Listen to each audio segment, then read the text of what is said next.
Hello again, rail fans, and welcome back to another fun day of rail fanning. Our mission this morning was to go and document CSX's Bone Valley operations, but we started in Winston Yard in Lakeland, Florida. Our theme for today would be being in the wrong place at the wrong time, so we swung over to South Lakeland where 0710 was working. We immediately noticed something was missing. On the morning of February 1st, 2021, the old Seaboard Coastline passenger platform was demolished. The platform and coverings had remained here after in 1999 the station building was torn down. This 1960-built station platform has hosted many groups of rail fans and has provided cover for rail buffs seeking shade or afternoon rainstorms.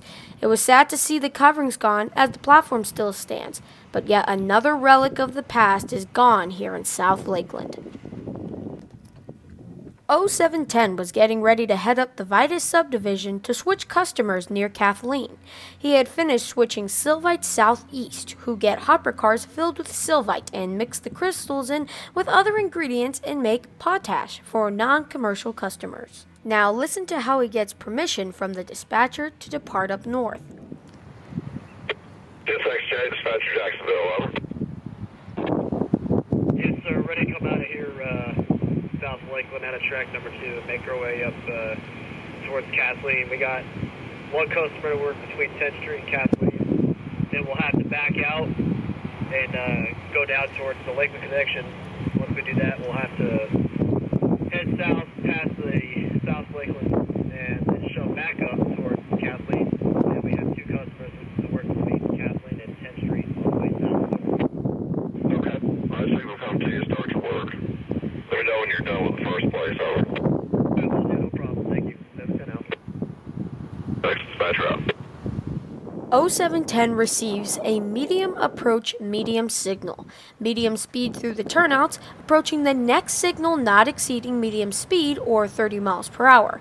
710 is getting this signal because to get to 10th Street from here, he'll have to cross over 5 switches at one time, and it's safer to play it slow.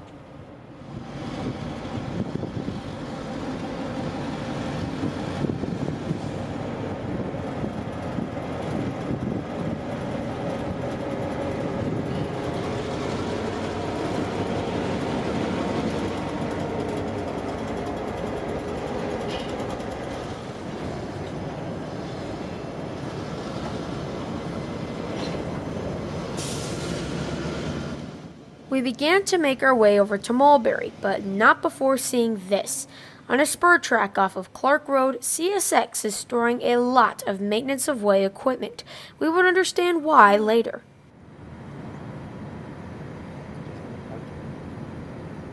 Some kind of staging? As you make your way into the Bone Valley, you really see what over 80% of Florida really is. Backwood roads, small farms, berry fields, and just a laid-back lifestyle. The big cities of Tampa, Orlando, or Miami are cool, but to me, this really is what makes the state of Florida so beautiful.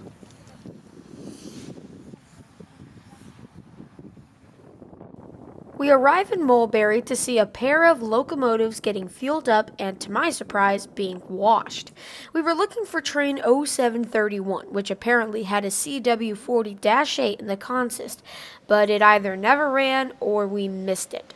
All was quiet in Mulberry Yard, so we headed for the Diamond down south. In downtown Mulberry, the Valrico subdivision and the ex-Atlantic Coastline Bone Valley subdivision cross at grade. Here are the last 2 seaboard Y-pattern signals in the state of Florida. But not to our surprise, all 4 signals that guard the diamond were red, and very red. So we kept drifting south to Nichols. Nichols is not really a town, yet it used to be. We stumbled upon the abandoned phosphate wet rock mine, which was closed down in 2001. The mine was built in 1905 and the town was built around it. The mine employed over 500 people and the town of Nichols was respectively owned by the mine. Employees lived in company-owned houses that were already paid for by the company. The downfall began when the Lake Wales facility opened up in 1950. By 1960, Lake Wales officially became known as the largest phosphate facility in the world. At the time, each plant and mine had personal owners, and Nichols could just not keep up. In 1960, the mine informed the residents that they were shutting down the town, but the mine would remain open, just with half the workers.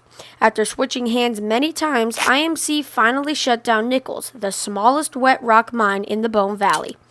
It was sold to Mills Ranch Incorporated for farmland to raise their Black Angus cows. The mine was never demolished, and it really has not been vandalized or desecrated by human means.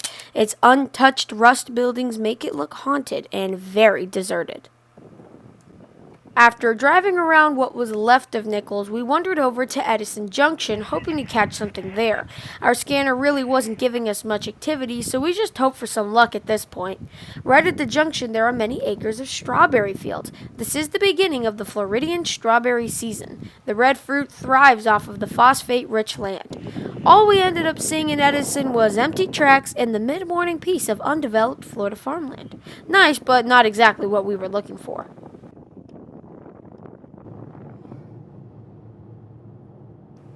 After eating lunch and missing 0709 at Plant City, we drove over to the platform to see if we could keep this outing from being a one-train day. But when we needed it most, the horn of a Gevo and the call-out of a WO86 clear at Sandler Junction gave us a wake-up call to set up the camera once again.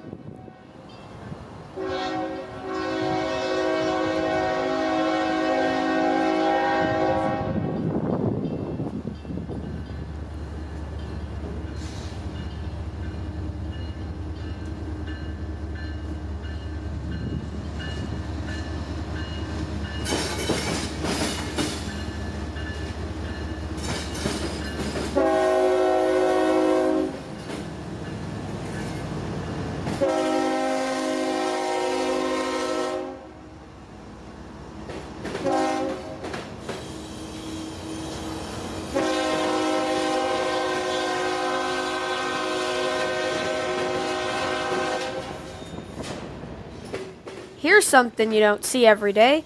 Remember all that equipment being staged in Lakeland? Well, they were waiting on this train to arrive. Unexpectedly, WO86 stopped and began backing up his train into Plant City siding. He was dropping off half of his load in the siding and taking the rest to Tampa's Yeoman Yard.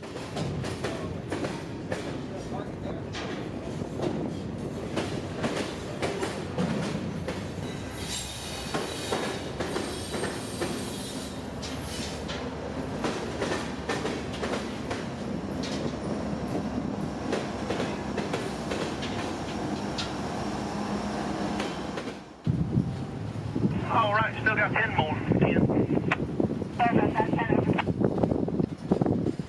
Our links, but we don't have one.